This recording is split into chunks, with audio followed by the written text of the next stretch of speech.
Wir führen in diesem Land die falschen Diskussionen. Die Antwort auf Schulplätze, Migranten raus.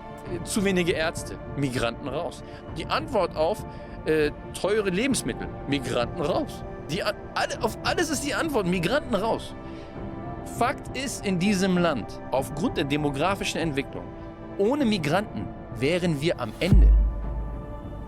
Ich sage hier ganz offen, die AfD ist der politische Arm der Neonazis. In Deutschland mit den, ich sage jetzt mal, Abkömmlingen dieser Nazis von früher zusammen zu paktieren, ist ungeheuerlich. Ungeheuerlich. Und das muss Folgen haben. Wenn das keine Konsequenz hat am Ende für Merz, dass er diese Entscheidung so getroffen hat, dann ist das der nächste Dammbruch. Dieser Mann darf niemals Kanzler sein. El día de hoy tengo el placer de conversar con Orkan Özdemir. Él es diputado en Berlín por el partido SPD, los socialdemócratas. Él nació en 1982, en Berlín Occidental, en una de las áreas donde vivían muchos de los trabajadores turcos, de los Gastarbeiter. Orkan ha estado involucrado profundamente en la política y en el servicio comunitario, centrándose en temas como la integración, la lucha contra la discriminación y el combate al extremismo de derecha. Su trayectoria desde los barrios de Schöneberg hasta los pasillos en el Parlamento berlinés ofrece varias perspectivas sobre los desafíos y oportunidades dentro de nuestra sociedad. En esta conversación hablamos de cómo el AfD ha tornado la política en torno a la migración y qué papel juegan los medios, la política y los partidos principales en Alemania. Esa es una conversación que la verdad me gustó bastante. Es el primer episodio que grabo en alemán. Eso es algo que quería comentarte. He puesto subtítulos. Y si estás aprendiendo alemán, te va a ayudar muchísimo. Y si tienes amigos alemanes, bueno, compárteles este episodio. Mi nombre es Eduardo. Este es el podcast Guten Tag en español. Y en esta vez el primer episodio en alemán. Los geht's. Orkan Özdemir, Abgeordneter in Berlin bei der SPD-Partei. Danke, dass du da bist. Ja, danke, dass ich da sein darf. Und es ist mir auch eine Ehre, dass ich der Erste bin, den du jetzt auf Deutsch sozusagen, mit dem du auf Deutsch sprichst im Podcast. Ich möchte ein bisschen mehr wissen über dich und was dir in die Politik gebracht hat. Also du kommst aus Schöneberg, richtig? Ja. Und also heute Tag Schöneberg ist ein sehr schöner Bezirk. Also sehr, sehr teuer. Ja. Viele Restaurants, ja. Sehr familienfreundlich. Aber es war nicht immer so, richtig? Nee, Schöneberg ist jetzt ein Innenbezirk so richtig. Ne? Aber Schöneberg war früher, so in den 80er, 90er und die frühen 2000er Jahre, vor allem der Norden Schönebergs, muss man dazu sagen, war, man kann sagen, zum großen Teil auch ein Gastarbeiter-Ghetto, ne? Ja. So, oder Gastarbeiterinnen-Ghetto, weil meine Mama ist als erste nach Deutschland gekommen, als Gastarbeiterin. Das ist auch oft so gewesen übrigens. Die Leute denken immer, das sind alles Männer gewesen, aber stimmt so gar nicht. Ne? Und es war dann eben auch entsprechend, ne? Die Überlegung und die Haltung des Landes Berlin, aber auch der Bundesrepublik war ja immer, diese Gastarbeiter gehen irgendwann zurück. Und entsprechend hat man uns eben auch behandelt, sozusagen. Es war eben, ich würde gar nicht sagen, also du sagst jetzt gerade, ist jetzt heute ja voll schön und so. Auch wenn es ein GastarbeiterInnen-Ghetto war, wir kannten es ja nicht anders. Für uns war es auch schön. Schön im Sinne von, man kannte jeden, ja, in dem Block, in dem man gewohnt hat, im Kiez. Ja.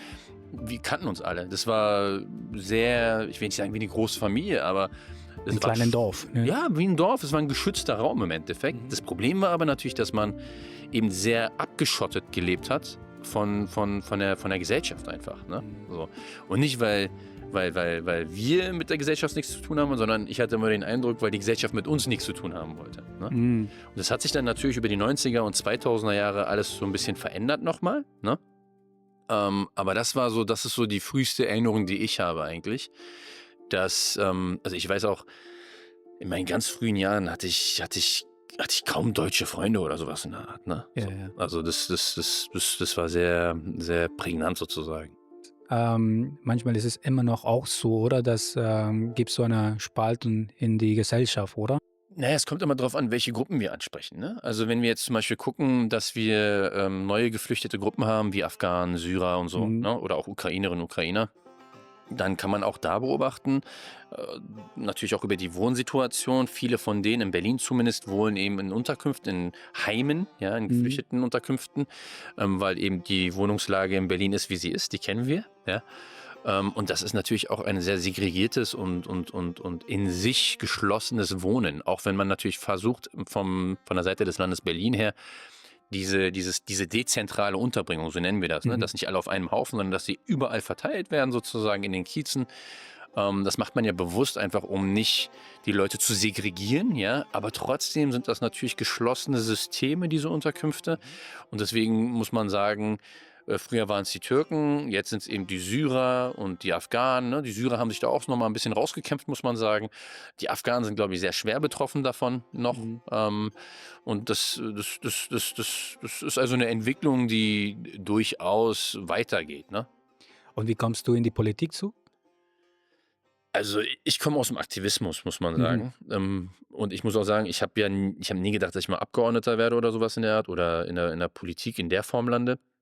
Für mich war auch also ich war früher schon in meinen jungen Jahren, in den Teen-Jahren, so, ne, 18, 19, 20. Ich habe eben viel Kampfsport gemacht, Kraftsport gemacht. Man sieht noch. Ein bisschen was ist noch Ja. geblieben sozusagen. Und ich war eben auch Fußballer und habe bei uns im Kiez eben oft die Jugendlichen von der Straße geholt und habe mit denen dann irgendwie Kampfsport gemacht, Fußball gespielt oder sowas in der Art. Ähm, aber nicht im Sinne von, hey, ich mache jetzt mal hier so Grassroot Organization oder sowas in der Art, sondern das war einfach so, wir kannten die Kids ja alle. Es waren ja wie unsere kleinen Brüder und Schwestern im Endeffekt, ne? So. Und dann kam irgendwann mal jemand zu mir und meinte so, hey, willst du nicht, dich kennt hier jeder so, ne? Willst du nicht in die SPD eintreten? So. Und ja, und dann habe ich mir das angesehen und dachte so, okay, vielleicht ist hier eine Möglichkeit, größeren Hebel, ne? Also Ja. zu haben, um im Sinne dieser ganzen, ich sage jetzt mal Brüder und Schwestern oder der Kids aus den Kiez und aus den Milieus sozusagen, in ihrem Sinne zu handeln oder zu agieren. Mhm. Das habe ich dann gemacht. Ich muss auch sagen, anfangs war das sehr naiv, wie ich da rangegangen bin. Ich dachte, man geht in die Politik da, in die SPD und dann kann man da wirklich mitbestimmen und so. Und so einfach ist das eben leider nicht, ne? Aber umso mehr versuche ich natürlich, mit dem, was ich jetzt als Abgeordneter mache, Einfluss zu nehmen auf die Situation der Kieze, dieser Randgruppen. Die Gruppen, um die ich mich kümmere, haben sich natürlich auch erweitert, ist klar. Ne? Es geht nicht nur um Menschen, die von Rassismus betroffen sind, sondern es geht eben mittlerweile um alle möglichen Gruppen, die marginalisiert werden oder auch diskriminiert werden. Ne? So, also ich habe sozusagen, das ist auch mein Motto, du kannst nicht gegen antimuslimischen Rassismus sein und dann Antisemitismus okay finden. Du kannst Mhm. nicht gegen Sexismus sein und dann antimuslimischen Rassismus gut finden oder nicht so problematisch finden, sondern wenn du das, wenn du das ehrlich meinst und wenn das eine Haltungsfrage ist, ja, dann bist du bei allen, die diskriminiert werden. Ne, so. Und das ist so immer meine Haltung gewesen und habe mir auch schon viel Kritik eingeholt. Aber ich glaube, das ist ein Grundgedanke, den ich habe. So. Mhm. Und deswegen setze ich mich eben auch für alle möglichen Communities ein. Ne? Ja, also du stehst jetzt, sehr stark gegen Rechtsextremismus. Kommt das auch die Erfahrung auf deine Jugendheit? Weil ich glaube und du hast auch erzählt in ein paar Podcasts, dass du würdest sehr, stark betroffen von rassistischer, Vandalismus auf deinen Plakate zum Beispiel, als du kandidiert warst.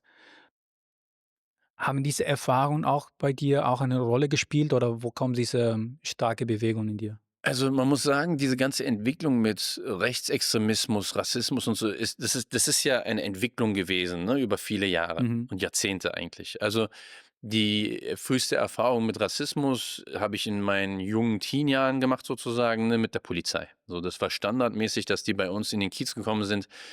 Früher war das auch normal, dass sie dich, kleiner Kanacke oder Ölauge oder sowas genannt haben, ne, oder Kameltreiber oder so. Das war Mhm. total normal in den, Ja. frühen, späten 90ern und so und frühen 90ern. Ähm Das war so die erste Erfahrung, ne? Also, und auch Polizeigewalt, muss ich sagen. Also, die sind mit uns nicht zimperlich umgegangen, ne? So. Und dachtest du, das war normal oder dachtest du, hier stimmt irgendwas nicht oder dachtest du, das ist normal, ich kenne nicht anders? Naja, also, ich will es so formulieren, dass das nicht in Ordnung war, weil ich Mhm. meine, wenn du auf den Boden gedrückt wirst, Ja, und dann das Knie als Kind, ja, also ja, ja. als 13, 14-Jähriger in den Rücken gerammt kriegst sozusagen und dann beschimpft wirst, da ist dir schon klar, dass das nicht in Ordnung ist, so, ne? Aber dass das vielleicht nicht bei anderer Gruppe auch anders ist. Ja, das Ding war, so weit denkt man ja als Kind nicht. Also, ich sage jetzt Mhm. mal Kind oder Teenager nicht, ne, Ja, so, okay. sondern das war eben, diese Zivilpolizisten, die dann immer mit ihrer Metallmarke kamen, Kriminalpolizei so und dann, Ah, ne? okay. Mhm. Man kannte ja viele auch irgendwann, ne, so muss man sagen. Das war die hat man einfach nicht als Freund und Helfer oder als positive Akteure wahrgenommen, Ja. sondern die haben wir früher als Gefahr wahrgenommen, ne, so. Ähm und dann geht's aber das ist ja 'ne Genealogie, wie gesagt, ne, also wie sich das auch gesellschaftlich entwickelt hat. Und das war Rassismus. Ja. Das war rassistisches Verhalten. Jetzt sind wir an einem Punkt angekommen mit AfD, Rechtsextremismus, Neonazis, wo das alles offensichtlich systemisch immanent geworden ist, ne? Also, was meine ich damit? Früher waren das ein, 2 Polizisten oder vielleicht paar mehr Polizisten, die rassistisch gehandelt haben. Heute haben wir eine Partei im Parlament, im Bundestag, wo du Neonazis drin sitzen hast. Mhm. Also, wo du weißt, das sind Leute, die, wenn sie die Chance hätten, nicht nur deportieren würden, wahrscheinlich sogar, wo es dir an Leib und Leben, ne, sozusagen, wo es in Gefahr wäre, so. Also, diese Qualität ist eine andere, ne? Also, das, was wir als Kids erlebt haben, das war scheiße, das war furchtbar und das hat uns auch geprägt. Das ist so. Also, egal mit wem du mit den Leuten, die in den Ghettos gelebt haben in der Zeit redest, sie werden dir alle Erfahrungen darstellen, so, ja, Mhm. wie ich, die ähnlich sind. Aber die Qualität der konkreten Gefahr für uns alle, ne, die hat sich eben noch mal verändert, so. Und, wir hatten ja dann irgendwie die Situation, dass dann Racial Profiling wurde dann irgendwie mehr oder weniger verboten und solche Geschichten. Und dann haben wir das Landesantidiskriminierungsgesetz in Berlin, ne? So, da haben wir ja alle mit dran gearbeitet, ja. Das heißt also, Opfer von früher haben dann, als sie erwachsen wurden und dann es geschafft haben, vielleicht auch Einfluss zu nehmen als Anwälte, Politikwissenschaftler, Mitarbeiter in den Verwaltungen und so, aber auch als Abgeordnete, haben sozusagen dann, ihren Einfluss spielen lassen und haben dann eben auch versucht eben, dass, Menschen, die heute jung sind und so und migrantisch sind und aus vielleicht, ich sage jetzt mal, ghettoartigen Milieus kommen, dass die nicht das erleben unbedingt, was mit uns passiert ist. Mhm. Das heißt, wir haben eine Rechtsgrundlage geschaffen. Das heißt nicht, dass sie das nicht erleben, aber wir haben eine Rechtsgrundlage geschaffen, um das anzugehen mit dem LADG, mit dem Landesantidiskriminierungsgesetz beispielsweise. Früher gab es sowas nicht. Richtig, Früher ne? war ganz, Open Season für die Polizisten, die Es war vielleicht immer noch illegal, mhm. aber wir hatten keine Rechtsgrundlage, wo wir beispielsweise wo es nicht hieß: „Sein Wort gegen dein Wort", ne? Mhm. Und Mhm. er als Polizeibeamter, wiegt immer schwerer vor Gericht, ne, sozusagen. Also, und da haben wir andere Möglichkeiten geschaffen. Wir haben jetzt auch eine Beschwerdestelle, ne, gegen Diskriminierung, die, eigenständig arbeitet, die unabhängig ist sozusagen und wo man immer hingehen kann, wenn man rassistisch diskriminiert wurde, vor allem von der Verwaltung oder von öffentlichen Stellen. Und die hat dann eben Fragerecht und solche Geschichten. Also ist alles nicht perfekt, aber es ist besser geworden, ne? Wenn es darum geht, was für Möglichkeiten haben wir. Heißt das, es gibt keinen Rassismus? Nein, das heißt es nicht. Ne? So. Ähm, und aber wir sind jetzt in einer Situation in diesem Land und es ist eine, wie sagen wir mal, Zäsur, ne? Also ein ganz wichtiger Einschnitt sozusagen in Ja. der Geschichte der Bundesrepublik, dass wir beobachten können, dass Menschen, die aussehen wie du, wie ich, muslimisch markierte Menschen oder interpretierte Menschen sozusagen, konkret Angst haben, Sorge haben und sich ernsthaft mit einer als kritische Masse, ja, Gedanken darüber machen, wie ihre Zukunft aussieht und auch darüber nachdenken, wie sie einen Plan A, B, C haben. Also auch Deutschland zu verlassen beispielsweise. Mhm. Und diese Situation ist, glaube ich, schon eine neue Qualität, muss man sagen. Und ich erlebe das ja als Politiker, der sich intensiv, offensiv gegen Rechtsextremismus und AfD-Faschisten stellt, ne, und auch öffentlich das macht. erlebe ich ja auch, was es bedeutet, ne? Wie wir gefährdet sind. Also wir haben Polizeischutz bei uns beim Stadtteilbüro, in unserem Büro zum Beispiel, ne? Oder sowas in der Art. Wenn wir öffentlich was anmelden, müssen wir der Polizei Bescheid geben, damit die sozusagen das absichern können oder sowas in der Art, ne? Wir kriegen unendlich viele Hate-Mails und so weiter und so fort, Bedrohungen und. So viele, dass wir nicht mehr alle anzeigen, ne? So, Mhm. weil wir sonst nur noch damit beschäftigt wären, Sachen anzuzeigen. Ähm, und es geht so weit, dass wir jetzt in unserem Büro beschlossen haben, dass ich zum Beispiel eine stichsichere Weste kriege, einfach, ne? Weil wir eben keinen Polizeischutz haben, Personenschutz kriegen können, Mhm. ist klar, ne? So viele Menschen kann man ja gar nicht schützen, wie die gerade bedroht werden. Ja. Aber wir haben jetzt gesagt, okay, wir sind in einer Situation, wo wir einfach nichts riskieren wollen und wir besorgen uns eine stichsichere Weste sozusagen, damit ich unter die Sachen anziehen kann, ne? Also, was ich damit sagen möchte, ist, so weit sind wir, ja, dass wir Mhm. uns diese Gedanken machen müssen. Und ja, und dieser ganze Dammbruch, den die CDU jetzt gemacht hat vor kurzem, ne, vor 2 Wochen, als sie eben mit der AfD zusammen versucht haben, ein zum großen Teil auch rechtswidriges Gesetz durchzukriegen, hat natürlich die Menschen nicht beruhigt, ne, sondern hat die Menschen dazu gebracht, dass sie noch mehr Angst haben. Was manche Politiker in die AfD, was sie sagen. Und zuerst meine Frage wäre, ist unsere, ich sage unsere, weil ich hier wohne, und ist unsere Demokratie in Gefahr? Und warum ist in Gefahr, wenn die Leute demokratisch für eine rassistische Partei stimmen? Warum ist das bezeichne ich als antidemokratisch? Mhm. Ja, das ist natürlich, also Demokratietheorie, ich bin ja Politikwissenschaftler, ne? Mhm. Demokratietheorie ist natürlich eine großartige Sache. Es gibt, glaube ich, im Brockhaus 14 Definitionen von Demokratie. So. Mhm. Wir haben eine parlamentarische Demokratie und eine eigentlich wehrhafte Demokratie. Wehrhafte Demokratie bedeutet, wir haben aus den Fehlern der Vergangenheit eigentlich gelernt, das hoffe ich zumindest, ja, und haben ein Grundgesetz, das uns die Möglichkeiten gibt, als wehrhafte Demokratie Akteure, Parteien zu identifizieren, die diese Demokratie beseitigen wollen, Mhm. also dieses Rechtssystem und unser Grundgesetz beseitigen wollen und dann beispielsweise geprüft werden kann, ob sie verboten werden müssen. Mhm. Vom Bundesverfassungsgericht. Kein anderer macht das. Ne? Also es macht nicht der Bundestag oder so, sondern Anträge werden gestellt und dann prüft das Bundesverfassungsgericht, ob das erstmal, ob die Absicht stimmt, dass sie sozusagen das System unterminieren wollen. Und zweitens, das reicht noch nicht, um eine Partei zu verbieten. Das zweite muss, sie muss relevant genug sein. Also die müssen genug Macht haben, als dass das realistisch wäre. Ne? Okay, die können nicht nur ein paar verrückte Leute, die so was sich Richtig, also denken. wenn die jetzt bei 0,3% wären, würde das Bundesverfassungsgericht sagen, die sind viel zu irrelevant, als dass man die jetzt verbieten würde. Ne? Genau. So. Ähm, und, und das ist das Ding. Also eine Partei kann demokratisch gewählt werden, Mhm. aber wenn ihre Absichten nicht demokratisch sind, dann haben wir in Deutschland eine Demokratie, qua Definition, die sich wehren kann gegen diese Akteure. Auch wenn sie demokratisch dahin gekommen sind, wo sie hingekommen sind. Mhm. Ne? Also, das ist ganz, ganz wichtig. Deswegen dieses Argument zu sagen, ja, aber die wurden doch gewählt, also muss man das doch akzeptieren.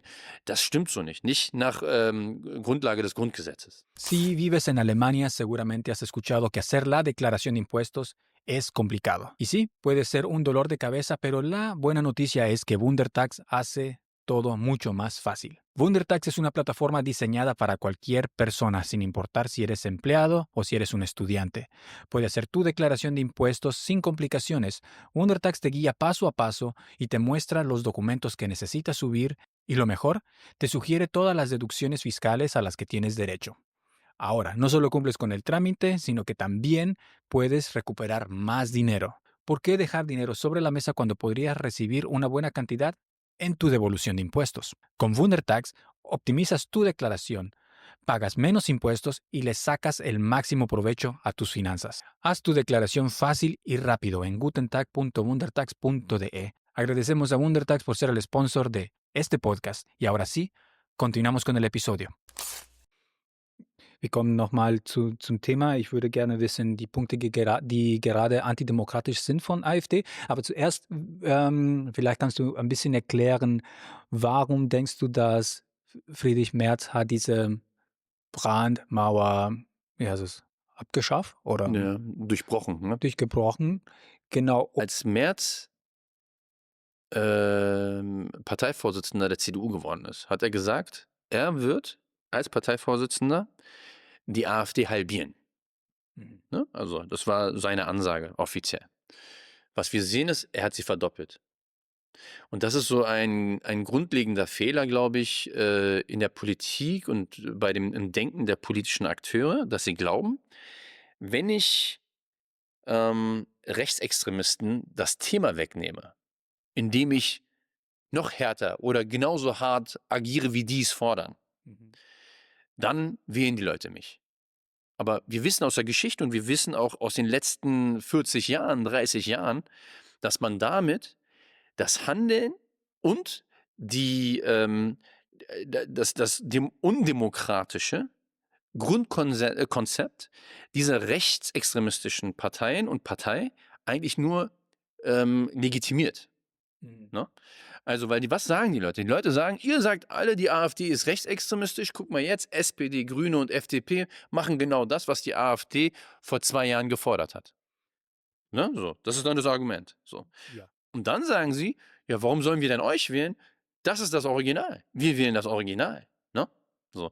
Und es wird auch eine Legitimation dann geschaffen, weil man dann den Anschein erweckt, das ist ja demokratisch, was die fordern.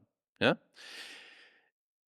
Das ist ein großes Problem. Das hat die CDU sehr, sehr falsch gemacht. Ja?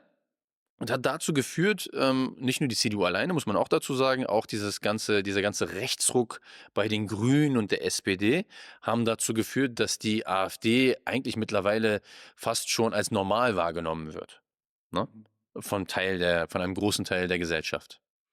Aber ist es nicht, dass zum Beispiel, ich verstehe das und dann haben auch viele Gäste in dem Podcast gesagt, ja genau, warum sollten wir CDU oder SPD wählen, wenn jetzt auch mit Abschiebung, genau, über Abschiebung reden, genau, Solche Grenzschließung. Geschichten, Warum, Grundrechte, Einschränkungen von geflüchteten Menschen. warum nicht gleich die AfD? Aber andererseits, wenn die Leute vielleicht haben die sozialen Medien oder die Mainstream-Media auch spielt auch eine Rolle, aber eine große Teil des Menschen oder die Deutschen wollen auch Politiker oder dass in der Politik was gemacht wird gegen Massenmigration oder gegen Messerattacke oder gegen terroristische Attacken. Die wollen was hören von die Partei, die jetzt in der Macht sind. Aber was ist, wenn zum Beispiel die Grüne oder die SPD nicht dazu sagen? Wenn die sagen: „Hier, es passiert nichts, dann fühlen sich die Leute so wie betrügt irgendwie. Also, das große Problem ist ja erstmal, dass wenn wir uns mal die letzten, ich sage, 5 Jahre anschauen Mhm. in der Politik, die Themen, die gesetzt werden, das Agenda-Setting der Politik macht die AfD. Also, die AfD redet die ganze Zeit von Migration, sie reden die ganze Zeit von Messermännern und Vergewaltigern und die demokratischen Parteien ziehen mit, gehen mit auf dieses Thema. Wir wissen aber, also wir wissen aus der Forschung und Wissenschaft, dass das größte Problem Deutschlands nicht Migration ist, sondern das größte Problem Deutschlands ist das Auseinanderklaffen von Arm und Reich. Deutschland ist europaweit Nummer 1 dabei, bei den Unterschieden zwischen Arm und Reich. Die oberen 10% haben die Hälfte des ganzen Vermögens in Deutschland. Ja. Das ist in keinem anderen Land in Europa so. Und das ist ein Problem, weil die Menschen extrem unzufrieden sind. Und anstatt das anzugehen und das zu thematisieren, indem man zum Beispiel sagt, wir möchten die Vermögenssteuer wieder einführen, Mhm. wir möchten die Reichensteuer wieder einführen, die Luxussteuer wieder einführen, gab es alles schon mal. Also es ist keine Neuerfindung, das gab es alles in Deutschland. Ja? Wurde So. irgendwann abgeschafft. Richtig. Aus unterschiedlichen Gründen. Ja? So. Anstatt diese Sachen zu thematisieren, passiert was? Alle sagen, ja, ja, Migration ist das Problem. Mhm. So. Und das ist eben, Migration ist eigentlich sogar ein Brennglas für die Probleme, die in der Gesellschaft und in einem Staat sowieso schon existieren. Wir hatten in Berlin auch vor der Migration 2015 zu wenig Schulplätze. Ja. Also Mhm. dann kamen die Menschen und dann wurde es erst klar, wie krass das Problem ist. Zu sagen, wegen denen ist das Problem entstanden, ist feige. Da müssen Politikerinnen und Politiker auch sagen, nee, ist unser Fehler. Wohnungen. Wir haben die letzten 20 Jahre alle gemeinsam verschlafen. So, haben keine Lösung gefunden für das Wohnungsproblem. Auf der Bundesebene wurde nichts gemacht, weil Mietrecht ist ja ein Bundesrecht. Ja? Auf der Bundesebene wurde nichts gemacht, um irgendwie eine Öffnungsklausel für die Länder zu schaffen, wo man sagen kann, wir machen einen Mietenstopp oder sowas in der Art. Weil wir haben es ja versucht in Berlin und es wurde ja vom Bundesverfassungsgericht gekippt. Ja, Ja? genau, das war Also, schade. was ich damit sagen möchte, ist, der große Fehler, den die Mitteparteien oder die progressiven Parteien wie Grüne und SPD machen, ist, dass sie sich die Agenda diktieren lassen. Mhm. Und außerdem ist es ja auch so, dass wir im letzten Jahr so wenig Zuwanderung wie eigentlich in den letzten 10 Jahren hatten. Die wenigste Zuwanderung. Also es sind viel weniger Menschen zu uns gekommen. Und trotzdem ist das immer noch das große Thema. Ja, oder sagen so wie Massenmigration, so wie in 2015 und dann machen das Vergleich, dass heutzutage das passiert immer noch, ne? Ich meine, wir haben in den letzten 5 Jahren, lass mich nicht lügen, 5 Jahre oder so, 2 Millionen Menschen sind nach Deutschland gekommen. Nicht alles nur Geflüchtete, ja, so, aber 2 Millionen Menschen sind nach Deutschland gekommen. Die haben jetzt im Dezember 24 einen Bericht rausgebracht und haben gesagt, wir brauchen 1,5 Millionen neue, also Zuwanderung, jedes Jahr in Deutschland für die nächsten 7 Jahre, um dem demografischen Wandel entgegenzutreten. Und davon brauchen wir 500.000 Fachkräfte und 400.000 oder so Arbeitskräfte. Also nicht nur Fachkräfte, auch Arbeitskräfte, also auch niedrig qualifizierte Menschen. So. Also das sagen Leute, die ganz sicher nicht links sind. Das sind keine Linken, die Wirtschaftsweisen. Ja? Ja, So. mhm. Die gucken rauf und sagen, das ist die Situation, wir brauchen mehr Menschen nach Deutschland. So. Und dann hast du hier 700.000 geflüchtete Menschen, die zum Teil über Jahre keine Arbeitserlaubnis kriegen. Spanien macht das ganz anders. Die haben ein neues System. In Spanien kannst du ankommen, egal ob du Geflüchteter bist oder was weiß ich, oder Wirtschaftsgeflüchteter, was auch immer, was es da noch für Begriffe gibt, ja? Und kannst sagen, ich möchte hier arbeiten, du kriegst eine Arbeitserlaubnis. Und dann hast du ein Jahr, um dir einen Job zu suchen. Mhm. So. Also, ne? Und das ist eben, und das kriegen wir in Deutschland nicht hin. Wir kriegen es in Deutschland nicht hin, dass wir den Geflüchteten sagen, ab Tag 1 kannst du arbeiten, arbeite. Warum Ja. denkst du, warum denkst du, ist es so? Also erst einmal ist Deutschland noch in diesem Film gefangen, dass die ganze Welt nach Deutschland will. Also die Hochqualifizierten, alle wollen nach Deutschland. Das war ja mal so, ne? 90er Jahre, früh 2000er, alle wollten nach Deutschland. Alle, die irgendwie hochqualifiziert waren, ne, wollten nach Deutschland. So. Da gab es aber eine ganz spannende Situation, kannst du auch im Internet sehen. Da war ja noch Finanzminister, Christian Lindner, Mhm. ist irgendwo in Afrika, ich glaube Nigeria, lass mich nicht lügen, ja, so, und ist da an einer Elite-Uni. In so einem Lesesaal, okay? Also im Vorlesungssaal. Und da sagt er, who wants to come to Germany? Und keiner meldet sich. Das ist großartig. Also dieses Bild, ja, Mhm. ist fantastisch, weil es einfach zeigt, wie sich die Zeit entwickelt hat. Es gibt eine Gruppe, die heißt New Wave. Das sind Türken, die hochqualifiziert sind und nach Deutschland gekommen sind. Mhm. Das ist so die aktuellen Leute. Ich rede mit denen sehr oft, weil die kommen zu mir, weil ich im Türkisch kann und so, ne? Hochqualifiziert. Jeder von denen, mit denen ich rede, sagen mir, sie bewerben sich gerade in Australien, Neuseeland, Kanada, weil in Deutschland ist Katastrophe. Ja. Ja? Ich weiß nicht, was für Erfahrungen du gemacht hast. Ja, Also ich merke von vielen Leuten und auch von meiner Community, viele sagen, okay, ich gehe lieber genau Kanada oder genau Australien, der Schweiz. Viele bewerben sich auch erstmal USA, dann Kanada. richtig. Also Deutschland kommt ein aber bisschen, das liegt ja daran, dass Neuseeland, Kanada, Australien Mhm. ähm, für qualifizierte Leute eine Willkommenskultur haben. Mhm. Ne? Also für Geflüchtete sind die auch nicht, also Australien ganz schlimm, wenn du Geflüchteter bist, aber also für die qualifizierten Leute haben die eine krasse Willkommenskultur. Da wird dir alles abgenommen. Kollegin von mir hat mir gerade erzählt, irgendwie ihre Nichte ist jetzt nach Australien als Hochqualifizierte ausgewandert in so einem Programm. Die kommt da an und dann gibt es da irgendwie Community Manager, die kommen zu dir nach Hause und sagen, okay, wir organisieren dir jetzt Kita-Platz, Schulplatz, also Rundum-Service Ja, sozusagen. okay, krass. Und das jetzt stell dir mal vor, du hättest sowas in Deutschland. Ja, so. Mhm. In Deutschland kommen die Leute hierher, hochqualifiziert, kriegen erstmal keinen Termin bei der Ausländerbehörde. Mhm. So. Ja, ja. Ja, also das ist das erste Problem so.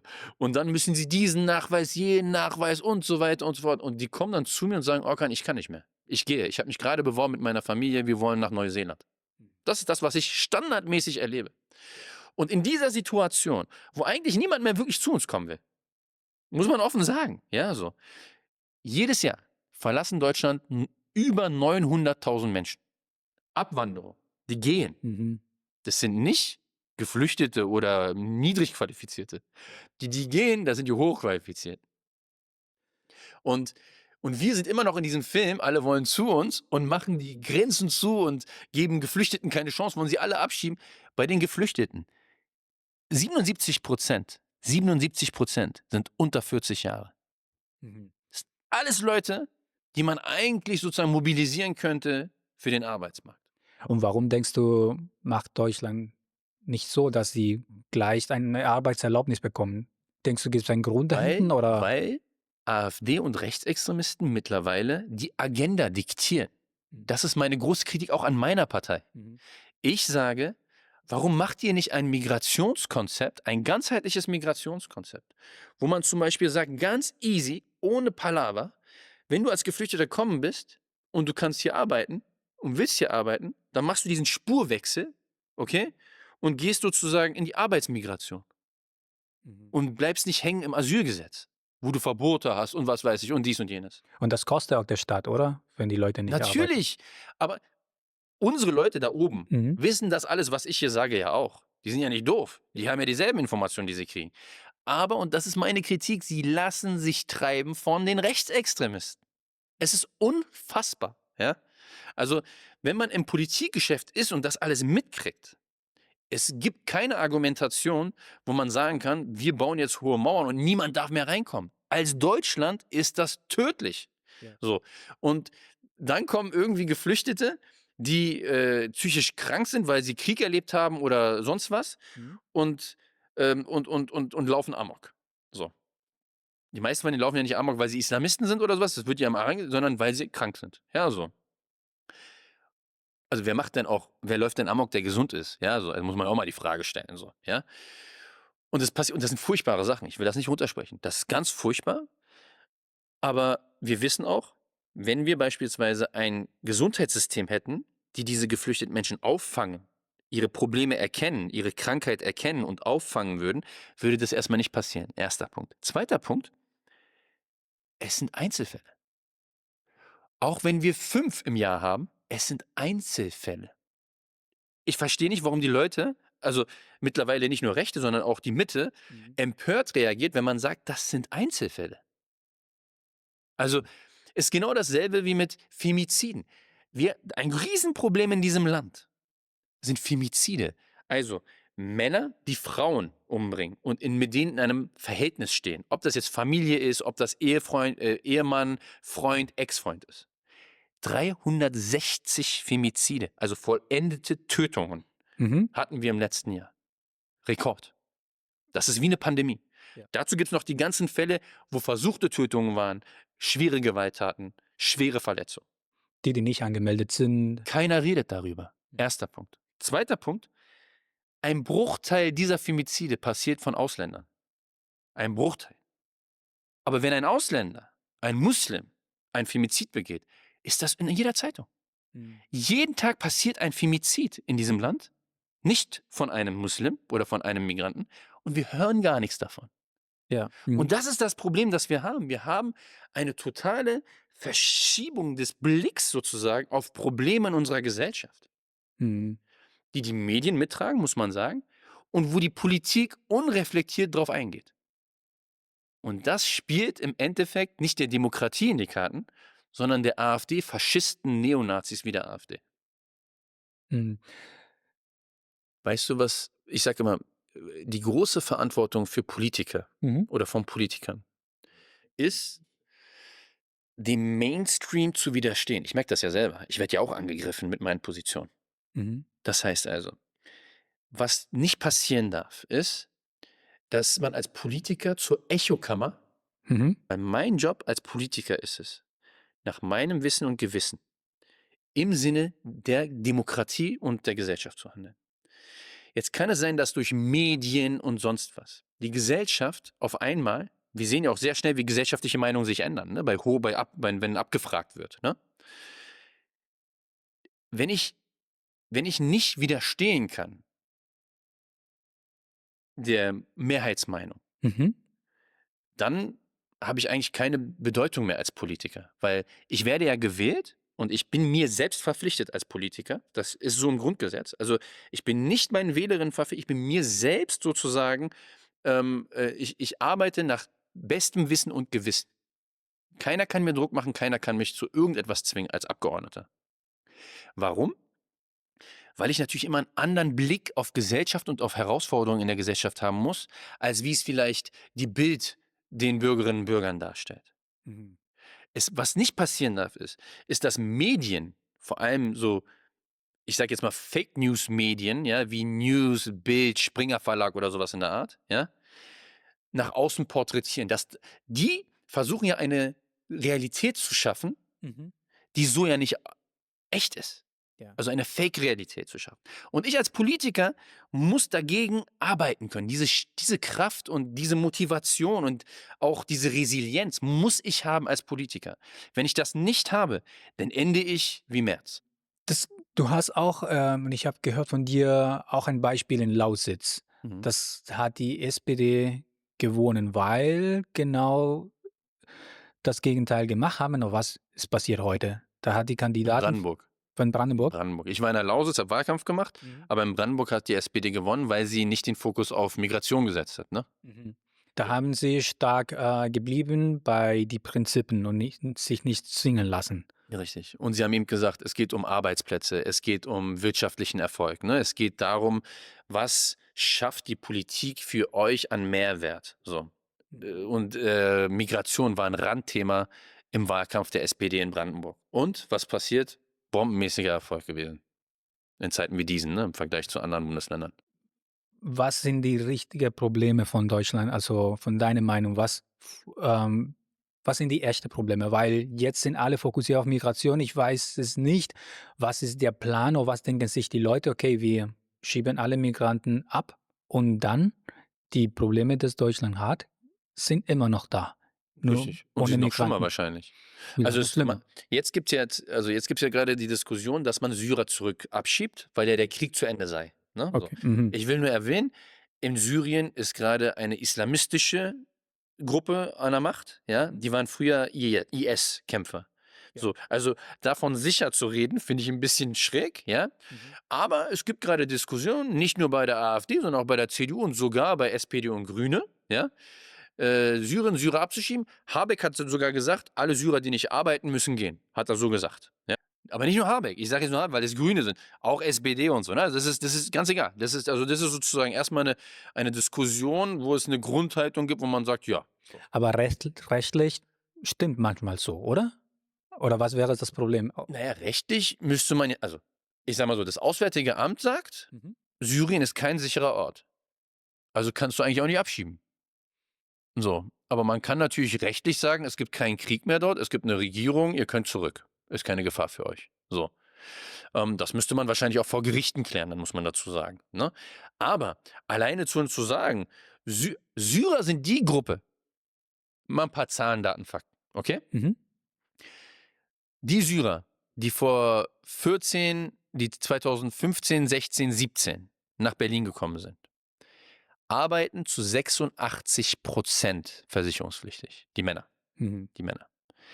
Weißt du, wie viele deutsche Männer versicherungspflichtig arbeiten? Keine Warte Ahnung. mal. 80? Keine Ahnung. 84%.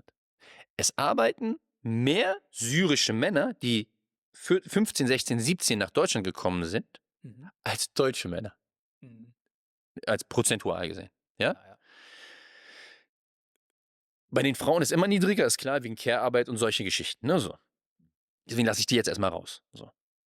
Das heißt, wir haben eine syrische Community mittlerweile in Deutschland, wo viele jetzt auch schon Deutsche werden, weil die schon länger als 8 Jahre hier sind, Mhm. ja? Wo du eine Community hast, die neue Syrer, die jetzt gerade kommen oder gekommen sind in den letzten 3 Jahren oder so, aufnehmen können. Ne? Die nehmen die auf, sind ansprechbar, sie können ihnen Orientierung zeigen in ihren Unternehmen, Arbeitsplätze geben, sie ihnen Ratschläge geben und sehen wir auch, ganz viele Syrerinnen und Syrer sind aktiv, haben eigene Organisationen gegründet, haben Vereine gegründet und so weiter und so fort. Mhm. Das heißt, die Syrer, die jetzt in den letzten 3 Jahren zum Beispiel gekommen sind, fallen auf einen fruchtbaren Boden, weil der schon bestellt ist. Weil ganz viele Syrer vor ihnen gekommen und in den Arbeitsmarkt sozusagen den Weg gefunden haben.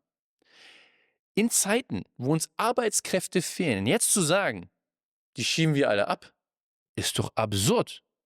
Das ist doch absurd. Mhm. Du hast hier eine Gruppe, die bewiesen hat, dass sie arbeiten will und dass sie arbeitet. Die eine Grundlage geschaffen hat, wo du bei den Männern mehr Männer im Job hast, als bei den Deutschen. Prozentual natürlich immer. Mhm. Ja? Und jetzt sagst du, die müssen gehen. Anstatt zu sagen, hier hat sich eine Gruppe, ich sag's jetzt mal so, bewiesen, ja?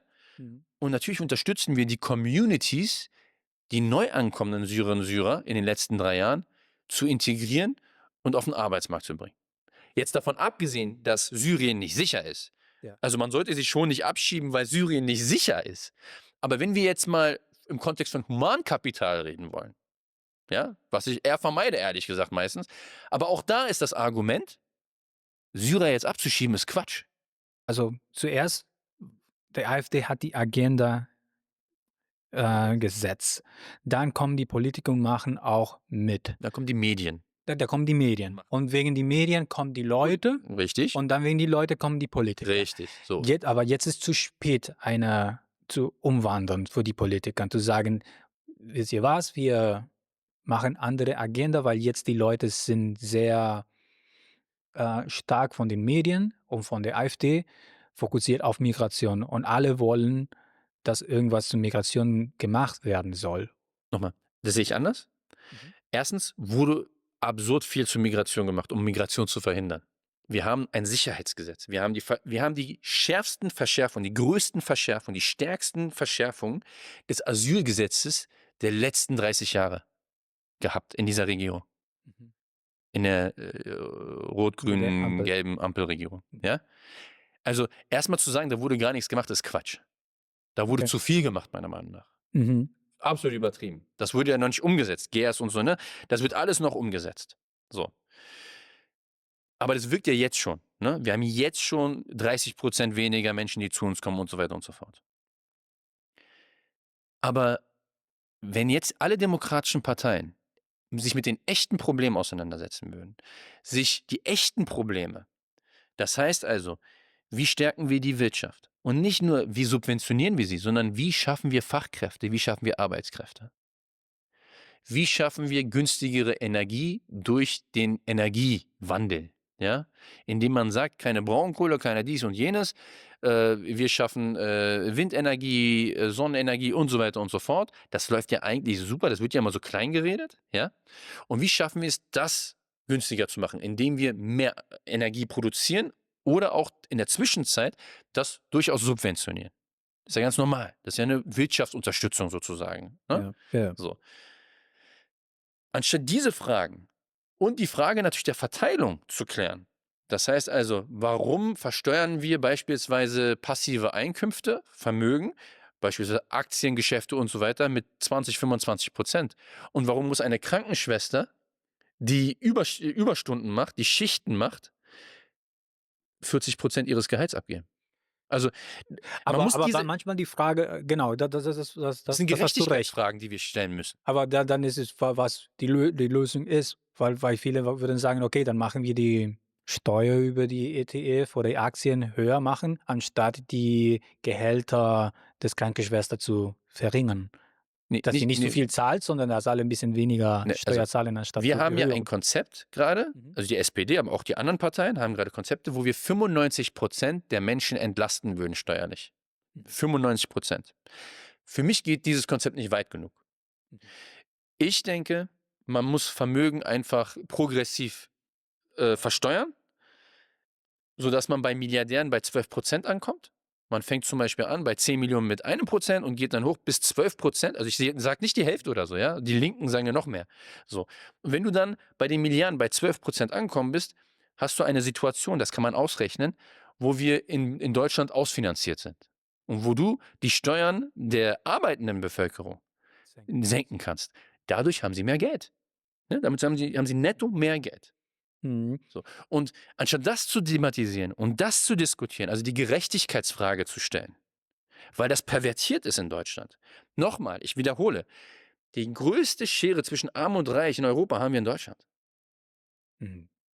Weil es auch sehr schwierig, hier reich zu werden auch. Also sozusagen. Naja, was Die, die heißt, es reich ist. sind, werden reicher und die reich Ach, so werden meinst du das, genau. wollen, können sie nicht, weil es gibt, keine Ahnung, also Also ein viele Beispiel. Grenzen. Ich wundere mich, dass zum Beispiel die FDP nicht sagt, verstehe ich nicht sagt, Startups machen wir in den ersten Blabla-Jahren 0%. Mhm. 0% Steuern. Die sollen arbeiten, die sollen versuchen, auf die Beine zu kommen und was zu entwickeln. Ja. Aber dafür Vermögen höher versteuern. Was ist die Folge? Ich gebe dir als Startup, wo du klein bist und die Hilfe brauchst, gebe ich dir die Hälfte. Wenn du dann anfängst zu verdienen und Vermögen aufbaust, versteuere ich dich. Und damit unterstütze ich neue Startups, Wirtschaft, Kreislauf. Ja? Ja. Warum kommt sowas nicht? Verstehe ich nicht. Und das ist eben, weil wir die falschen Diskussionen führen. Wir führen in diesem Land die falschen Diskussionen. Die Antwort auf Schulplätze, Migranten raus. Die Zahnarzt Antwort verdienen. auf zu wenige Ärzte, Migranten raus. Die Antwort auf teure Lebensmittel, Migranten raus. Auf alles ist die Antwort, Migranten raus. Fakt ist in diesem Land, aufgrund der demografischen Entwicklung, ohne Migranten wären wir am Ende. Das sagt nicht Orkan, weil es seine Meinung ist, das ist wissenschaftlich, forschungstechnisch bewiesen. Antes de continuar con el episodio, quiero contarte algo que te puede servir si estás buscando desarrollarte profesionalmente, empezar algún proyecto o generar un poco de dinero extra sin dejar tu trabajo normal. He lanzado Empieza Solo. Es un newsletter que lo hice a través de Substack donde comparto muchas de las experiencias que he tenido en estos últimos 15 años de desarrollo profesional, solopreneurship y cómo ganarte un dinero extra. También hablo de los errores que he cometido para que tú no tengas que repetirlos. Si quieres aprender de experiencias reales y unirte a una comunidad de gente que tiene un mindset, una mentalidad que no tienen un botón de apagar, entonces suscríbete a empiezasolo.substack.com. Es totalmente gratis y te prometo que en cada correo habrá algo útil. Ahora sí, continuamos con el episodio. Viele sagen, die AfD will nur die Leute, die nicht arbeiten, die Leute, die qualifiziert sind oder die eine Arbeitsplätze haben oder die Steuer zahlen, die können bleiben. Ist das eine Lüge?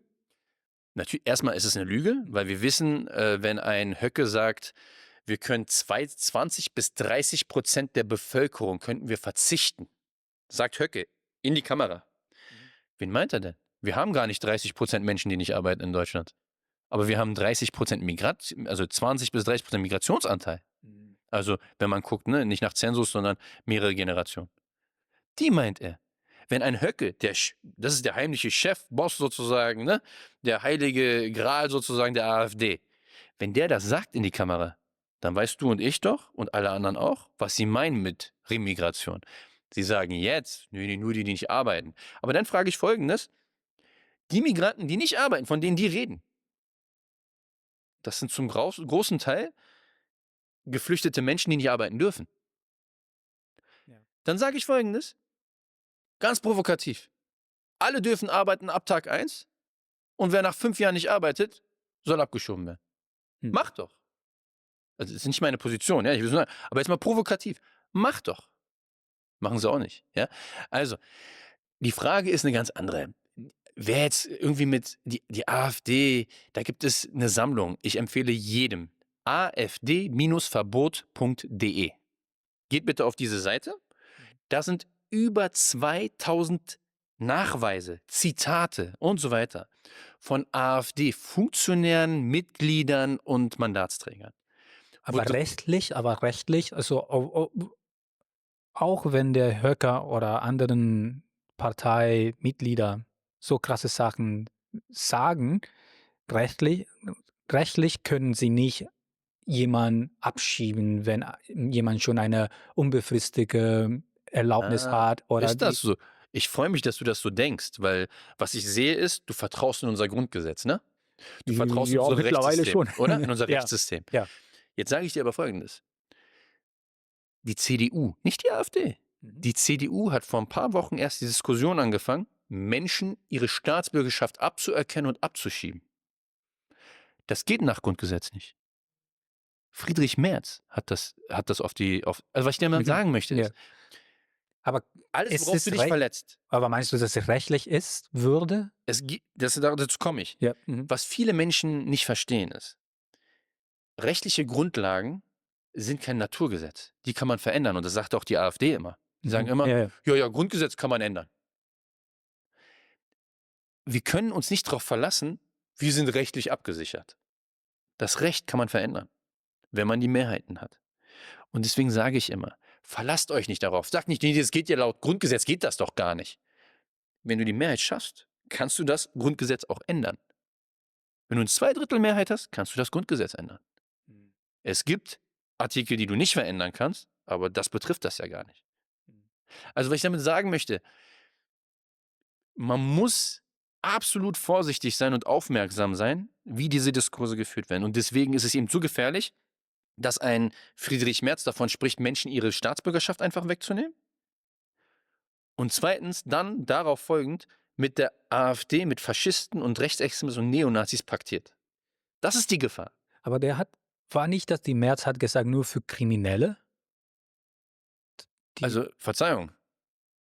Es gibt ja schon, also wenn du terroristisch oder für ein anderes Land im Militär bist oder so, dann kannst du ja sowieso auch jetzt schon die Staatsbürgerschaft verlieren.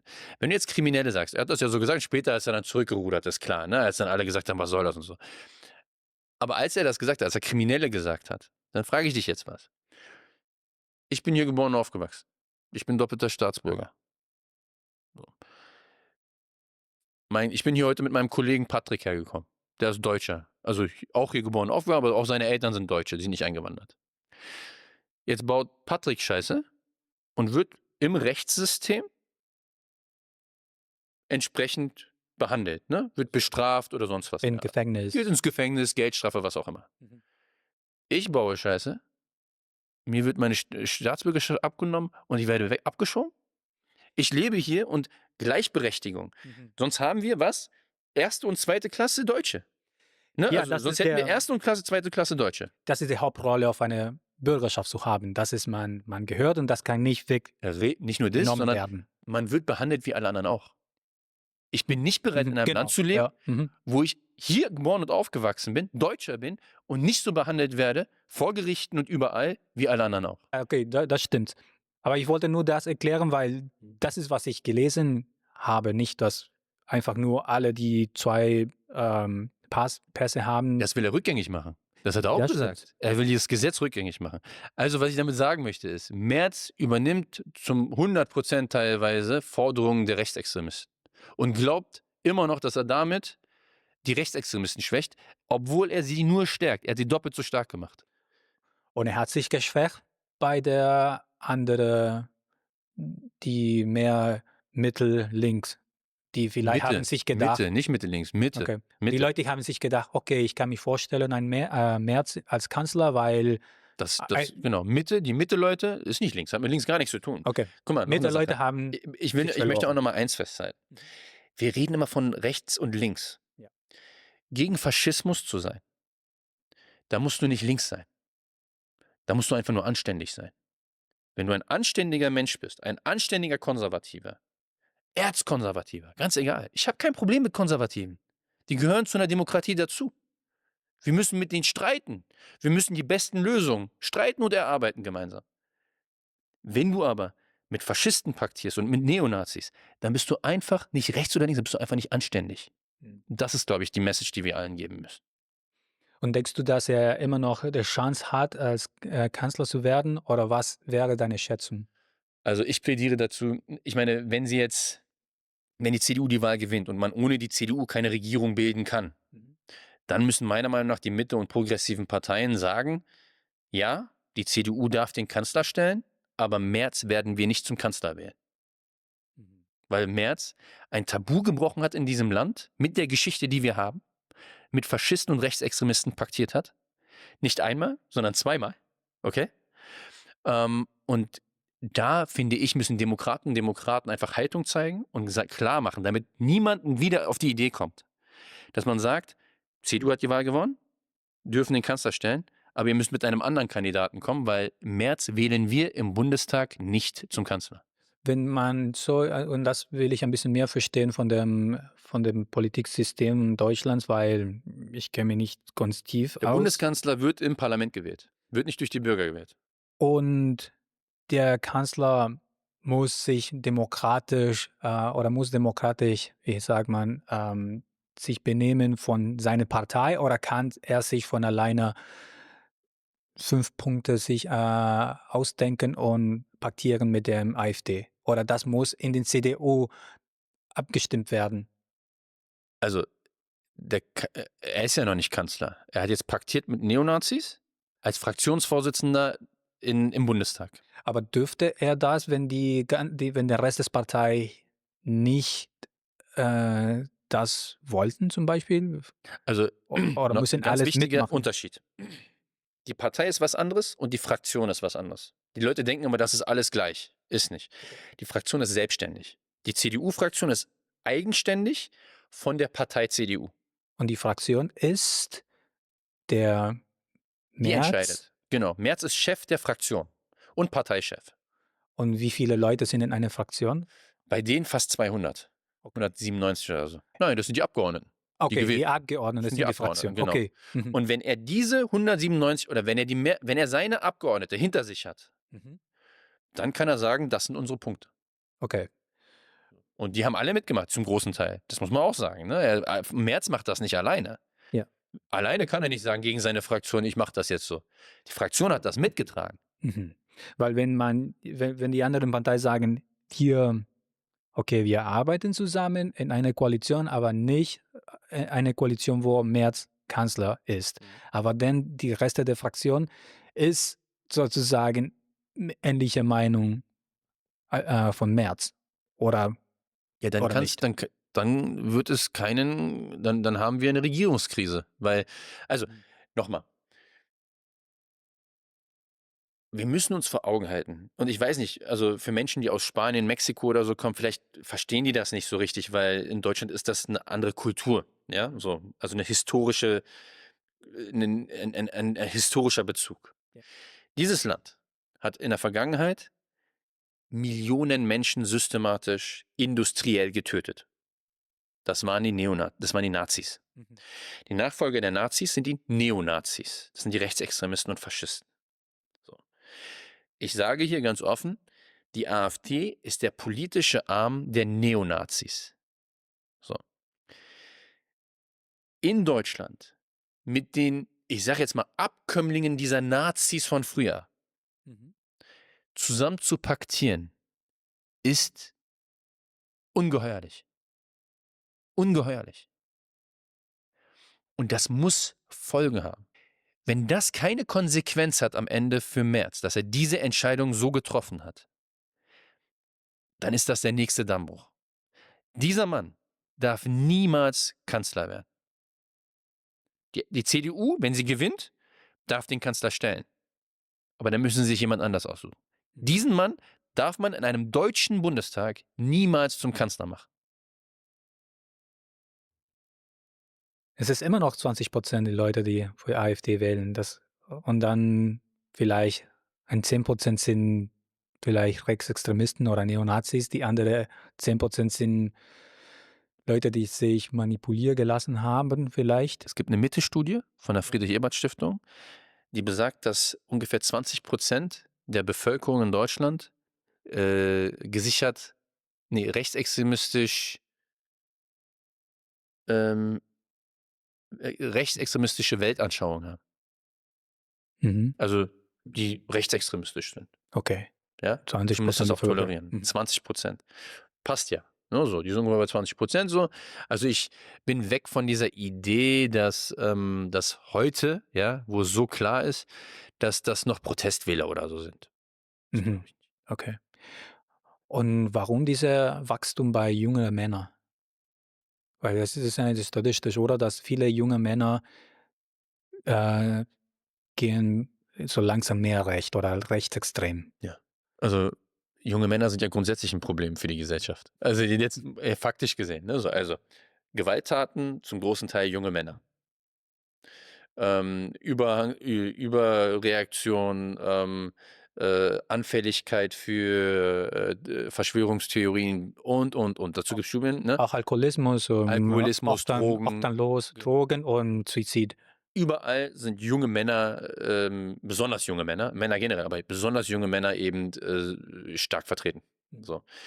Und das ist ein Riesenproblem. Und deswegen sage ich ja auch immer, es gibt ja in der Jugendarbeit etwas, das heißt Mädchenarbeit. Da beschäftigt man sich besonders mit Mädchen, jungen Mädchen, weil die eben besondere Probleme haben. Ne? Also nicht nur paternalistische Gesellschaft, sondern die Gesellschaft ist ja so aufgebaut, dass sie gegen Frauen agiert eigentlich. Muss man einfach mal so sagen. Das ist ja kein Geheimnis. So. Aber wir brauchen eben auch Jungenarbeit. Ne? Ja. Wir brauchen Jungenarbeit, um junge Männer früh für die Demokratie zu sensibilisieren, sie resilienter zu machen für solche Propaganda. Ja? Und es ist ja auch kein Geheimnis, dass Faschismus Arbeiterklasse, also sagte man früher, die Arbeiter und Männer begeistert. Ne, so. Das ist sozusagen die Macht des Faschismus, sagt man immer. Also aus den Politikwissenschaften heraus. Ne? So. Und deswegen ist Faschismus und Nationalismus, Rassismus, Neonazismus eine große Gefahr, ganz besonders für junge Männer. Ja, viele auf die identitäre Richtig, Bewegung sind auch junge Also Männer. wir haben auch eine Bewegung mit den neuen Rechten, so heißen die, wo wir den Oberneonazi Europas Götz Kubitschek haben. Mhm. Das ist eine ganz, ganz wichtige Person im europäischen Neonazitum, in Deutschland sowieso. Ja? Der hat ein eigenes Institut gegründet, hat Verlag gegründet und so weiter und so fort. Und er macht das Playbook der Rechtsextremisten gerade, der AfD. Er schreibt es. Man kann das sogar nachlesen. Es gibt eine Zeitschrift, die heißt Sezession, das ist eine rechtsextremistische Zeitschrift. Da schreibt Kubitschek ganz offen, was die nächsten Schritte sind, die man machen muss in der Politik und so weiter und so fort. Ne? Und was kommt zum Beispiel da? Dass man zum Beispiel, er hat ganz früh geschrieben, dass man die Grenzen des Sagbaren, was man sagen kann, in Deutschland Stück für Stück verschieben muss. Dass man zum Beispiel irgendwie Aussagen trifft, die man vor ein paar Jahren noch gar nicht hätte sagen dürfen. Ja? Also ein Beispiel ist, die Shoah ist ein Vogelschiss in der tausendjährigen Geschichte Deutschlands. Hätte man sowas vor 20 Jahren sagen können? Ausgesprochen, keine Konsequenzen gehabt. Oder Ups, ne? So. Monument der Schande, oder wie war das mit Oder dem? das, ja? Oder dass eine Politikerin im Bundestag sagt, Messermänner und Nichtsnutz, ne? So, also ganze Gruppen sozusagen verurteilt als gewalttätige Perverse, als Nichtsnutze. Das sind alles Sachen, und da gibt es nochmal afd-verbot.de, da gibt es über 2000 Zitate, die alle rechtswidrig sind eigentlich. Ja? Also anders. Nicht rechtswidrig, sondern die man als Beweise für ein AfD-Verbotsverfahren nehmen könnte. Ja? Also es ist eine Sammlung sozusagen. Da kann man sich das mal durchlesen, was da alles gesagt wird mittlerweile. In Parlamenten. In Parlamenten. Ich rede nicht in der Kneipe. In Parlamenten gesagt wird. Offen ins Fernsehen, in die Kameras gesagt wird. In seinem Buch schreibt Höcke, ich will da gar nicht falsch zitieren, da sagt er, wir werden nicht umherkommen, mit eine wohltemperierte Grausamkeit an den Tag zu legen.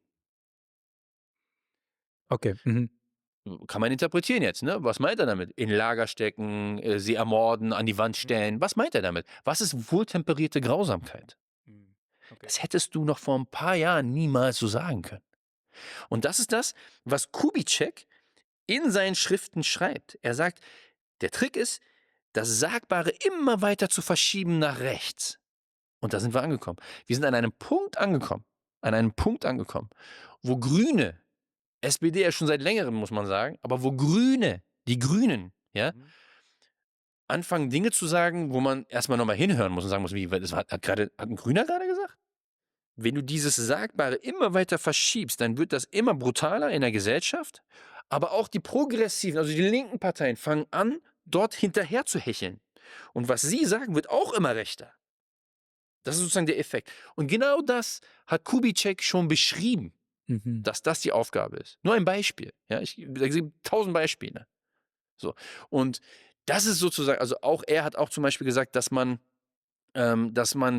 Stück für Stück durch Aussagen und Behauptungen beispielsweise das ganze System in Frage stellen soll, das Rechtssystem und so. Also ein Ding ist ja, dass zum Beispiel die Rechtsextremisten behaupten, der Verfassungsschutz sei ein Schutzorgan der Linken, sozusagen. Ne? Die wollen den Verfassungsschutz abschaffen. Ja, okay. So.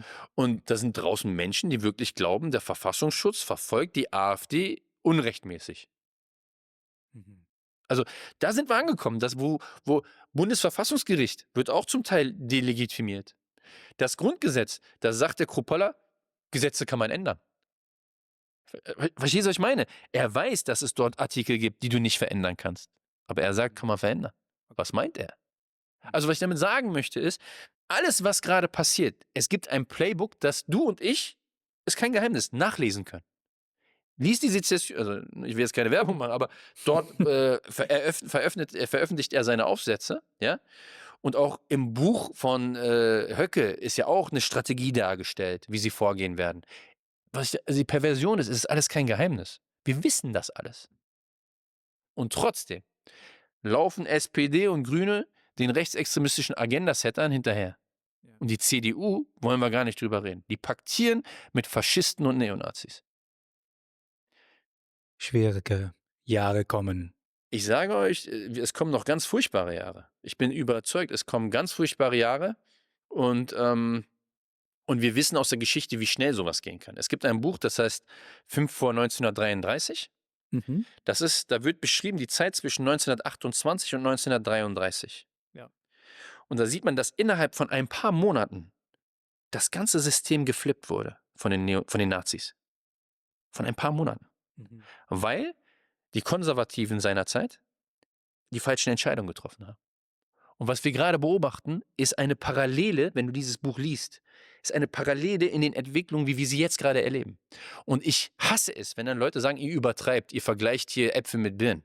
Totaler Quatsch. Totaler Quatsch. Hast du irgendwie eine Hoffnung noch in Deutschland oder in unser demokratisches System? Also die Hoffnung ist, Eine realistische Hoffnung. die Demografie in diesem Land ändert sich. So. Sie wird internationaler. In Berlin haben wir bei den Kids unter 6 Jahren mittlerweile fast 60% Menschen mit internationaler Geschichte. 60%. So. Du sagst internationale Geschichte, aber die Rechte sagen Migrationshintergrund. Genau. Ja. Ich sage internationale Geschichte, weil ja, genau. ist so. Weil es wird immer als Schimpfwort benutzt. Deswegen benutze ich es ja auch nicht. Ich sage internationale Geschichte sozusagen, Genau. Familiengeschichte. Genau. Ja, so. Das heißt also, beispielsweise in Berlin wirst du in 10 Jahren keine Wahl mehr gewinnen, wenn du diese Menschen mit internationaler Geschichte nicht ansprichst. So, das wird nicht mehr funktionieren mit rechtsextremistischen Politiken. Ja, also so diese ganzen Namensabfragen der CDU in Berlin, ne, so irgendwie für Gewalttaten und sowas das kannst du in 10 Jahren das knicken. So. Denkst du, es ist nur eine Phase? Deutschlandweit haben wir eine ähnliche Entwicklung, weil Demografie, ne, also Deutschen sind sehr alt und die Jüngeren, wenn du bei den ganz Jungen guckst, zum Beispiel bei den bis 21-Jährigen, haben wir einen Anteil von, ich glaube, über 35% oder sowas mit internationaler Geschichte. Das heißt also, die Demografie, das ist ja der Grund, warum Höcke 30% auf die Bevölkerung verzichten möchte. Für ihn ist es so, er möchte die alle rausschmeißen, alle deportieren, damit diese kritische Masse nicht entsteht im Demokratiekontext. Und weil viele Identitäre glauben diese Verschwörungstheorie von die Austauschtheorie oder Replacement Theory heißt das, dass die alle weißen Menschen oder deutschen Menschen würden getauscht mit Leute wie wir. Und das ist die größte Angst vor diesen Identitären. Also, also, da kann ich jetzt als Soziologe was sagen. Mhm. Wir wissen aus der Geschichte und aus der Soziologie, Gesellschaften, denen es gut geht, kriegen weniger Kinder. Ist komisch, ne? Man würde eigentlich denken, Gesellschaften, denen es gut geht, können mehr Kinder kriegen, können sie sich leisten. Können sie mehr leisten, Nein, ja. die kriegen weniger Kinder, weil das Arbeitsgesellschaften sind, also Gesellschaften, wo die Menschen viel arbeiten, hart arbeiten müssen. Und nicht jetzt körperlich, sondern im akademischen Bereich meistens, ne? Und es sind eben Gesellschaften, wo Menschen sich verwirklichen wollen. So. Kinder sind, wenn man sich selbst verwirklichen will, irgendwann vielleicht, ne, nicht, also das ist die Mindset, so ist vielleicht nicht so förderlich. Gesellschaften, die arm sind, kriegen viele Kinder. Warum? Es gibt Länder, wo es wegen Verhütung und so, ne, die wissen nicht, also da gibt es keine Kondome oder was auch immer. Aber der Grund ist eigentlich, Kinder sind eine Altersvorsorge. Ich kenne das noch aus der Türkei, aus der Generation meiner Eltern. Die haben viele Kinder gekriegt, weil die nachher auf sie aufpassen sollen. Ja. Ne? Also dieses Generationengeschäft. Ne? Also das ist so ein Generation-Deal, ne? So sage ich immer so. Ja, genau, ist genau auch so in Lateinamerika. Überall. In allen Gesellschaften, die nicht so reich sind, in allen Milieus, siehst du immer, da sind mehr Menschen, die kriegen mehr Kinder, weil das eben eine Absicherung für sie ist. So. Das macht ja schon keinen Sinn zu sagen, das ist ein geplantes Ding. Ja, so. Sondern das ist eine Bewegung, das siehst du jetzt auch in der Türkei gerade. In der Türkei hat sich in den letzten 40 Jahren eine Mittelschicht entwickelt. Die Mittelschicht kriegt viel weniger Kinder als die Menschen, die auf dem Dorf leben.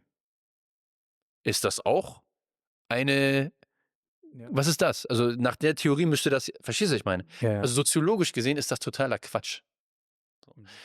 Aber es ist natürlich etwas, was sofort ankommt, weil es macht Sinn. Ja, warum kriegen die alle so, warum kommen die alle mit so vielen Kindern an und warum sterben wir aus als Deutsche? Mhm. Ihr sterbt nicht aus, sondern es mischt sich alles. Das ist der erste Punkt. Das heißt also, was ich auch mal lustig finde, ist, wenn ich mit einer deutschen Frau verheiratet bin und Kinder kriege, dann ist ja nicht nur so, dass das Deutsche weniger wird, sondern auch das Türkische wird weniger. Stimmt? Ist 50-50. Ja. Also es entsteht was Neues. Und das muss man den Menschen klar machen. Ja. Gesellschaften, auch wenn das erstmal so wirkt, die Araber heiraten Araber, wir wissen, nach mehreren Generationen vermischt sich das. So. Und es entsteht also was Neues, da stirbt niemand aus, sondern es entstehen einfach neue Gruppen. So, ne? Und auch dieses ganze Denken, wir müssen unsere Rasse, also Rassen gibt es ja nicht bei Menschen, das wissen wir, alle wissen das eigentlich, aber das wird immer wieder trotzdem in dieser Rassentheorie hervorgebracht. Und die Frage ist, Rasse schützen würde bedeuten, dass man immer nur unter sich bleibt. Das ist auch entwicklungstheoretisch, evolutionstheoretisch, wäre das ein Fehler. Weil umso mehr größer der Genpool, umso gesünder sind die Menschen. Ja. Also es macht in vielerlei Hinsicht gar keinen Sinn sozusagen, aber ja, es ist eben so eines der großen Verschwörungstheorien sozusagen, ne? Die eben bei den Menschen, weil sie nicht nachdenken, ja, einfach auch auf fruchtbarem Boden manchmal fällt. Was könntest du empfehlen für die Leute, die keine deutsche Pass haben, aber sich schützen wollen von dieser ganzen Anti-Migration, xenophobisch Bewegung in Deutschland? Wie können wir zum Beispiel, ich habe keinen deutschen Pass, wie kann ich und Leute wie ich sich schützen oder was machen gegen diesen Bewegungen? Also, die Frage kann man so nicht beantworten. Warum? Weil es kommt darauf an, wie sich dieses Land entwickelt. Das, was ich dir jetzt sage, kann nach dem Februar, nach den Wahlen, in kürzester Zeit anders sein. Jetzt würde ich sagen, wenn du 5 Jahre in Deutschland gelebt hast, keine Vorstrafen hast, Geld verdienst, kannst du Deutscher werden. Sogar Doppelstaatler. Würde ich sofort machen. Aber in 4 Monaten könnte die Situation eine andere sein nach der Wahl. Es könnte sein, dass das Gesetz in der Form gar nicht mehr gibt. Verstehst du, was ich meine? Ja. Es könnte sein, dass es nicht nur nicht gibt, sondern dass es eine Verschärfung gibt. Dass man sagt, erst nach 15 Jahren. Dass man sagt, wir gehen zurück zum Blutkonzept. Verstehst du? Dass man sagt, Jus Sangri, also nach Blutkonzept, ne? Also du bist Deutscher, so nur dann, nicht weil du hier geboren bist oder sowas in der Art, ne? Ja. So. Also Das hört sich jetzt krass an, aber das ist die Antwort, die ich dir geben kann. Ich kann dir keine Antwort geben, wo du sagen kannst, das ist jetzt so. Darauf verlasse ich mich. Im Moment würde ich dir sagen, solange du kannst, werd Deutscher. Mhm. Weil du kannst doppelter Staatsbürger sein und dann hast du erstmal deinen deutschen Pass. Du bist ein produktives Mitglied dieser Gesellschaft. Keiner kann was dagegen sagen, ja. Ähm, aber ob man dir den in einem Jahr abnehmen kann, ob du zweite Klasse Deutscher bist oder so, Mhm. das kann ich dir nicht sagen, weil es entwickelt sich alles sehr, sehr schnell. Und das ist das Gruselige übrigens. Ja, ja, ja. Wenn du eine Zeitmaschine hättest und dann auf deine Kindheit wieder verreisen könntest, was würdest du zu die kleine junge Orkan erzählen?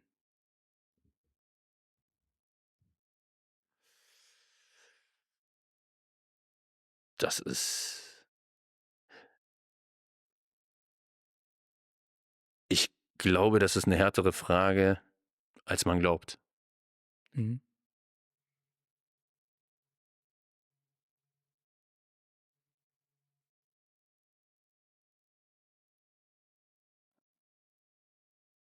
Ich hätte dir vor 10 Jahren eine andere Antwort gegeben. Vor 10 Jahren hätte ich dir gesagt, sowas Influencer-mäßiges so. Mhm. Glaub an dich, arbeite hart. Ja. Ne, so. Heute, ich glaube, ich würde mich vorwarnen. Ich würd sagen, hey, du glaubst, du hast jetzt ein hartes Leben und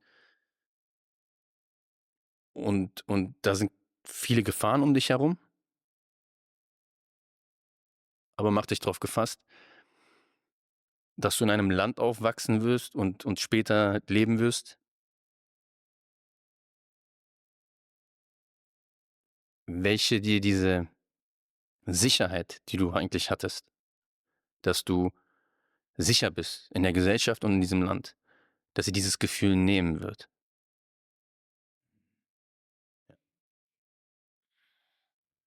Orkan Özdemir, vielen Dank für Mitteilen, alles, was du erlebt hast, alles, was du weißt über Rechtsextremismus und ja, und danke für, dass hier gekommen bist zu dem Podcast. Also hat mich sehr gefreut, habe ich viel gelernt und ich hoffe, dass die Leute, die Zuhörer auch viel lernen können über Politik und auch ein bisschen Deutsch lernen, weil die meisten meiner Folger sind Spanischsprechende. Vielen Dank, vielen Dank. Und ich hoffe das Beste für dieses Land und für unsere ganze Gesellschaft. Wir kämpfen zusammen dafür. Danke, dass ich da sein durfte. Hat mir großen Spaß gemacht.